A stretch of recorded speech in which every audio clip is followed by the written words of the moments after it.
In the bustling, noisy city of Dhaka, where rickshaws whizzed by like colorful beetles, there was a little gym tucked away down a narrow lane. This gym was called the Midas Gym, which was a rather grand name for a place where the barbells were speckled with rust and the benches had more rips than a very old pair of trousers. The owner of this gym was a man named Rafi. He was once the strongest man in all of Dhaka, a champion weightlifter whose muscles were like giant friendly pumpkins under his skin. He could lift weights so heavy that other men could only stare, their mouths wide open like little fish. Rafi loved his gym more than anything. It was his dream, his passion, his whole world squeezed into one dusty, sweat-scented room. But dreams, my dear reader, sometimes need a little more than passion to keep them from falling apart. The Midas Gym was in trouble. Big trouble. The paint was peeling off the walls in long, sad strips, like a banana being unpeeled very, very slowly. The roof leaked whenever it rained, which in Dhaka was quite often, creating puddles that reflected the gloomy ceiling. People stopped coming as much as they used to. They preferred the shiny new gyms that were popping up all over the city, places with humming air conditioners and equipment that gleamed like 1,000 silver spoons. Rafi watched his members leave, one by one, and his heart felt as heavy as the biggest dumbbell he had ever lifted in his glory days. He tried his best. Oh, how he tried. Every morning he would wipe down the old equipment, scrubbing away the rust with a hopeful smile. He offered discounts to students and gave free advice to anyone who walked through his door, sharing the secrets of strength he had learned over a lifetime. He believed that strength was not just about lifting heavy things. It was about building a strong spirit, a will that would not bend or break. But spirit alone could not fix a leaky roof or buy a new leg press machine. The bills piled up like a stack of pancakes, each one a reminder that his dream was crumbling bit by bit, right before his very eyes. Rafi would often sit alone in his small office after everyone had gone home, staring at the faded photographs on the wall. There he was, younger and beaming, holding a golden trophy high above his head. His muscles bulged. His smile was wide and triumphant. In those days, he felt invincible, as if he could lift the entire city of Dhaka on his shoulders. Now he felt small and tired. The weight of his failing gym was a burden far heavier than any lump of iron. He worried constantly, his brow furrowed like a plowed field. He needed a miracle, a little bit of magic to save his beloved Midas Gym from turning into nothing more than a memory. One particularly gloomy Tuesday, the sky over Dhaka decided to empty itself completely. Rain came down, not in drops, but in solid gray sheets, turning the streets into rushing rivers. It was the kind of rain that made you want to curl up with a hot cup of tea and never go outside again. But Rafi had to close the gym. He locked the creaky front door, pulled his collar up against the wind, and began the soggy walk home. The rain hammered down on his umbrella, making a sound like 100 tiny drummers all playing at once. He trudged through puddles, his shoes squelching with every single step, feeling as miserable as a wet cat. As he turned a corner onto a street he rarely used, he saw something rather odd. Tucked into a little alcove between two shuttered shops was a machine. It looked like one of those cash machines you see outside banks, but this one was different. It was old and made of a strange, dark metal that didn't seem to have a single speck of rust on it, which was very peculiar in a city as damp as Dhaka. There was no bank logo on it, no familiar name, just a single small screen that glowed with a soft, inviting green light. Rafi, being a curious sort of fellow, stopped and peered at it through the curtain of rain. He had never seen it before, and he was quite sure it hadn't been there yesterday. Feeling a strange pull, as if the machine were humming a tune only he could hear, Rafi stepped out of the rain and stood before it. The screen flickered and then displayed a simple message. "State your need." Rafi blinked. He looked around, but the street was completely empty.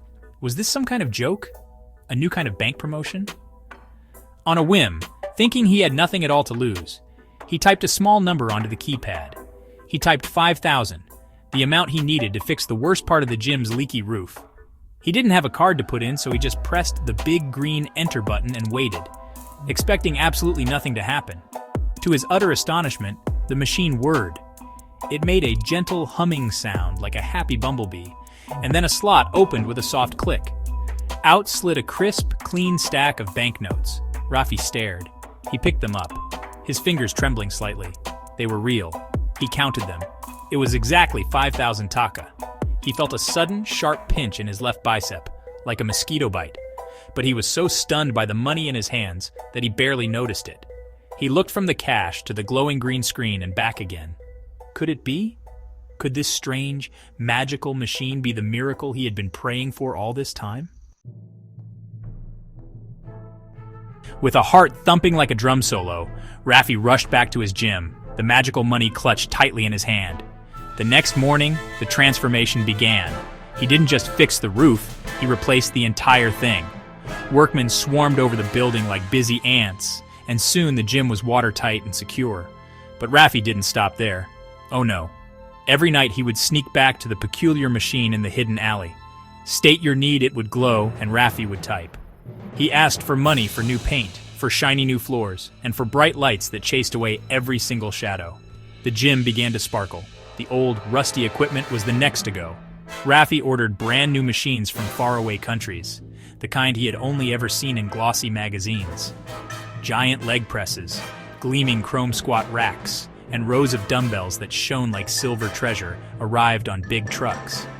The members of the gym, the few who had remained, could hardly believe their eyes. Word began to spread like wildfire through the streets of Dhaka. People spoke in hushed, excited tones about the new Midas Gym. It was no longer a place of rust and decay. It was a palace of strength, a temple of iron, reborn and magnificent. Soon, the gym was overflowing with people. Young men and women, old folks wanting to stay fit, and even professional athletes came to train. The sound of weights clanking and music playing filled the air from morning until night. Rafi was the king of his castle. He walked around with a proud smile, his chest puffed out. He bought new uniforms for his staff and even installed a little juice bar that served fresh mango and pineapple smoothies. The Midas Gym became the most successful, most talked about fitness center in the entire city. Rafi was no longer a worried man, he was a wealthy one. He had everything he had ever wanted, but every single night he made his secret trip. The machine always greeted him with its soft green glow. State your need. And Rafi, caught up in the thrill of it all, would always have a need. A new sound system, better air conditioning, a fancy sign for the front of the building. Each time he pressed the enter button, the machine would hum its happy tune and deliver the cash. And each time Rafi would feel that little pinch, that tiny, fleeting sting somewhere in his body. In his shoulder, his calf, his back. He ignored it, of course. It was a small, insignificant price to pay for having his dream come true, wasn't it? While the Midas Gym grew stronger and more splendid every day, a strange and worrying thing was happening to Rafi. He was, to put it simply, shrinking. Not in height, of course, but his magnificent pumpkin-like muscles began to soften and deflate, like balloons that had been left in a room for a week. At first, he didn't pay much attention to it. He was so busy managing his new successful gym, ordering supplies, and talking to members that he hardly had time to train himself. He told himself he was just tired, that running a business was hard work, but the feeling of weakness grew, creeping over him like a slow, silent vine. One day, he decided to do what he loved most, lift. He walked over to a barbell, one he used to warm up with, a weight he could once lift with one hand while sipping his morning tea. He gripped the cool, familiar metal, took a deep breath and pulled. Nothing happened. The barbell stayed firmly on the floor, as if it were glued there. He tried again, grunting with effort, his face turning a rather alarming shade of red. Still nothing. A young man training nearby watched him with a puzzled expression. Rafi, the great champion, couldn't lift a simple warm-up weight. A cold sweat broke out on his forehead. The change wasn't just in his muscles. He felt a constant nagging weariness deep in his bones. Climbing the single flight of stairs to his office left him breathless. Opening a tight jar of pickles became a mighty struggle. He started to notice dark circles under his eyes, and his once powerful voice sounded thin and tired. He looked at himself in the mirror one evening and barely recognized the man staring back. Where was the champion? Where was the giant with the friendly pumpkin muscles? In his place was a pale, thin man with worried eyes and arms that looked like ordinary sticks. The terrible truth began to dawn on him as slow and chilling as a winter morning. Every time the magical machine spat out its crisp banknotes, it was taking something from him in return. It wasn't taking his money because he had none to give. It was taking his strength. For every taka that built up his gym, a piece of his own power was drained away. sucked out of him like juice through a straw. The machine was not a gift, it was a trade. A dreadful, terrible bargain. He had traded his true hard-earned wealth, his incredible strength, for the cold, paper kind, and he was quickly becoming a very poor man indeed. Rafi's life became, well, a strange and secret misery. To everyone else, he was a tremendous success. The owner of the famous Midas Gym, a man who had turned a failing business into a gold mine. People would greet him on the street, shake his hand. He would try not to wince at their firm grip, and congratulate him on his good fortune. He would smile and nod, but a hollow feeling just kept growing in the pit of his stomach. They saw the shiny gym, the happy crowds, the river of money flowing in. But they didn't see the man who struggled to lift his own grocery bags, or who sometimes had to stop and rest halfway up a small hill. The nightly visits to the machine became less frequent. He started to fear the glowing green screen and the gentle, humming sound that had once seemed so magical. Now it sounded sinister, like the hungry purr of a tiger. He knew that with every withdrawal he was selling another piece of himself. Yet, the demands of the gym were relentless. A machine would break, a new tax had to be paid, or a bigger advertisement was needed to compete with yet another new fitness club. He felt trapped. The beautiful, sparkling gym he had built was now a golden cage, and the key was in the hands of that dreadful machine in the alley. His relationships with his oldest friends, the ones who had known him when he was strong, began to suffer. They would ask him to join them for a friendly lifting session, just like in the old days. "Come on, Rafi, show us you've still got it," they would joke. Rafi would have to make up excuses. He'd say his back was sore, or that he was too busy with paperwork, or that he had a headache. He could see the disappointment in their eyes, and sometimes just a flicker of suspicion. He was becoming a stranger to them, and worse, a stranger to himself. The joy he once felt in his gym was replaced by a constant, gnawing anxiety. One evening, he sat in his plush office, staring at a bank statement that showed a number with so many zeros it made his head spin. He was, by any measure, a very rich man. But as he tried to open a bottle of water and found his hand trembling with the effort, he felt a profound sense of loss. He looked at the old photo of himself on the wall, the triumphant champion holding the trophy. That man was strong, happy, and truly alive. This new Rafi, the rich one, was really just a shadow. He was a ghost haunting his own success story, growing weaker and more invisible with every passing day. The money was a poison, and, well, he was drinking it willingly. The turning point came on a busy Thursday afternoon. The gym was buzzing with energy, a symphony of clanking weights and determined grunts. Rafi was walking through the main floor, trying his best to look like the confident owner everyone thought he was, when he saw a young man struggling. The boy, whose name was Kareem, was new to the gym. He was thin and wiry, with a look of fierce determination on his face. He was trying to bench press a barbell that was clearly too heavy for him. His arms were shaking violently, and the bar was slowly, dangerously sinking towards his chest. Panic flared in the boy's eyes. He was trapped. A few people nearby hadn't noticed his silent struggle. Rafi's first instinct, the new, weak Rafi's instinct, was to call for help. He could shout for one of the strong trainers to rush over. Or, a darker thought slithered into his mind, he could use money to solve the problem later. He could hire more trainers, the best in the city, so this would never happen again. He could simply throw cash at the situation, just as he had thrown cash at the leaky roof and the rusty equipment. It was the easy way, the way of the machine. But then he looked at Kareem's face, at the pure fear and desperation there. In that moment, Rafi saw a reflection of his younger self. He saw the same fire, the same desire to be strong, the same struggle that he had once loved and embraced. He remembered the feeling of pushing against a heavy weight, the glorious battle between muscle and iron. This was not a problem for money to solve. This was a problem for a fellow lifter, for a mentor, for a friend. This was a human problem that required a human solution, not a stack of banknotes. Without another thought, Rafi made a choice.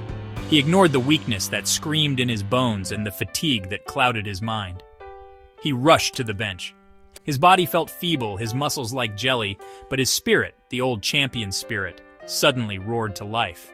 He knew this would be the heaviest weight he had ever tried to lift, not because of the iron plates on the bar, but because of the weakness within him. He placed his hands on the barbell, next to Kareem's, and prepared to fight. This was not about saving his gym's reputation. It was about saving this boy, and perhaps saving himself. With a yell that seemed to come from the very depths of his soul, a sound full of effort and pain, Rafi heaved. His muscles screamed in protest, his joints groaned, and for a terrifying second, he thought the weight wouldn't move at all. But then, he felt Kareem pushing with him.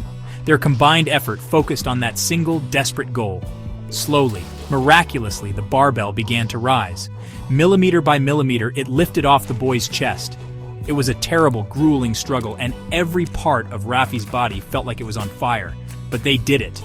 Together, they managed to get the bar back onto the safety rack with a loud relieved. Kareem sat up, gasping for air, his eyes wide with a mixture of fear and gratitude. "Thank you," he whispered, his voice shaky. I thought I was stuck." Rafi, leaning heavily on the bench, was also gasping for breath. He was exhausted, more tired than he had ever been in his life. But underneath the exhaustion, he felt something else. It was a tiny flicker, a warm spark in the cold emptiness where his strength used to be. It was the feeling of having helped someone, not with money, but with his own effort. It was a feeling of genuine, authentic power. The other gym members who had now gathered around applauded. They weren't clapping for the rich owner of a fancy gym. They were clapping for the man who, despite looking frail, had jumped in to help someone in need. They saw the sweat on his brow and the raw effort it had taken. In that moment, Rafi wasn't the weak ghost he had become. He was a hero. He looked at the circle of smiling, supportive faces, and then at Kareem, who was now looking at him with pure admiration. The warmth of that tiny spark inside him began to grow, spreading through his chest like a small, hopeful fire. That evening, Rafi did not go to the alley. He did not go to the humming, glowing machine that promised easy solutions. He went home, his body aching but his heart feeling lighter than it had in months. He had discovered something incredible. True strength wasn't just about lifting the heaviest weights in the room, it was about lifting others up when they were down. It was about effort, courage, and connection. The money had made his gym strong, but it had made him weak. This single act of selfless effort, this moment of shared struggle, had given him back a piece of his soul. The next day, Rafi did something even harder than lifting the barbell off Kareem's chest. He called a meeting. He gathered his oldest friends, his dedicated staff, and the most loyal members of the Midas Gym. They all assembled in the main workout area, surrounded by the shiny equipment that his secret had paid for. They looked at him with curiosity, wondering what important announcement their successful boss was about to make. Rafi stood before them, his hands trembling slightly, and he decided to tell the truth. The whole, unbelievable, magical, and terrible truth. He told them everything. He spoke of the rainy night, the mysterious machine in the alley, and the endless supply of money. His voice was quiet but steady. He told them how he had used the cash to rebuild the gym, to buy every new machine and to paint every wall. Then his voice cracked as he explained the price. He told them how the machine had stolen his strength, how every banknote had drained a piece of his life away, leaving him weak and hollow. He pointed to his own thin arms as evidence. This gym, he said, his voice thick with emotion, was built on a lie. It was built on me fading away. When he finished, a deep silence fell over the gym. You could have heard a pin drop on the new rubber flooring. Rafi hung his head, expecting them to be angry, to call him a fool or a fraud. He was prepared for them to walk out, to abandon the gym that was built on such a strange and cursed foundation. He had betrayed their idea of him as a strong leader. He waited for the judgment, his heart pounding in his chest. He had lost his strength, and now he expected to lose his dream all over again. But this time, he would lose it honestly. But he did not hear anger. Instead, he heard someone start to clap. It was Kareem, the young man he had saved. Then another person joined in, and another, until the whole room was filled with the sound of applause. His oldest friend, a large man named Kamal, walked up and put a heavy, comforting arm around Rafi's shoulders. "You fool," Kamal said, but he was smiling. "We don't care about the magic money. We care about you. This gym isn't just the equipment, Rafi. It's us. It's the community. And we will help you rebuild the right way." And so, the real work began. Rafi never went back to the machine in the alley. He let it fade into the rainy Dhaka night, a forgotten chapter of his life. The Midas Gym faced new challenges. Without the endless supply of cash, they had to be clever and resourceful. Some of the fanciest machines were sold, replaced by simpler second-hand equipment. Members organized fundraising events, bake sales, and weightlifting competitions to help pay the bills. The community that Rafi thought he had lost came together stronger than ever, bound by a common purpose. The gym was no longer a palace of chrome, but it was filled with something far more valuable: heart. Rafi started his own journey of rebuilding. He began at the very beginning with the lightest dumbbells, the ones he used to scorn. His first workouts were humbling and difficult. His body was a stranger to him, and he had to relearn the movements that were once as natural as breathing. But he was not alone. Kareem became his training partner, and his old friends were always there to spot him, to offer a word of encouragement, to shout, "You can do it, Rafi," when he struggled. With every painful repetition, with every drop of honest sweat, he felt that spark of true strength inside him growing brighter. Slowly, painstakingly, his power began to return. His muscles, which had deflated like sad balloons, started to firm up again. It wasn't the magical overnight success he had bought with the machine's money. It was a slow, steady progress built on effort and consistency. He found a new joy in the struggle, a deep satisfaction in earning every little bit of his strength back. He was not just rebuilding his body, he was rebuilding his spirit. He learned to be patient with himself and to celebrate the small victories along the way. Years later, Rafi was not the champion weightlifter he once was, nor was he the wealthy owner of the city's flashiest gym. The Midas Gym was a modest place, but it was famous throughout Dhaka for its incredible spirit and the loyalty of its members. Rafi, with his strong but not gigantic muscles, was known for his wisdom and his kindness. He learned that true wealth was never about the number of zeros in a bank account. It was in the feeling of a healthy body, the pride of hard work, the laughter of good friends, and the strength you build by lifting others up. And in that, Rafi was, without a doubt, the richest man in all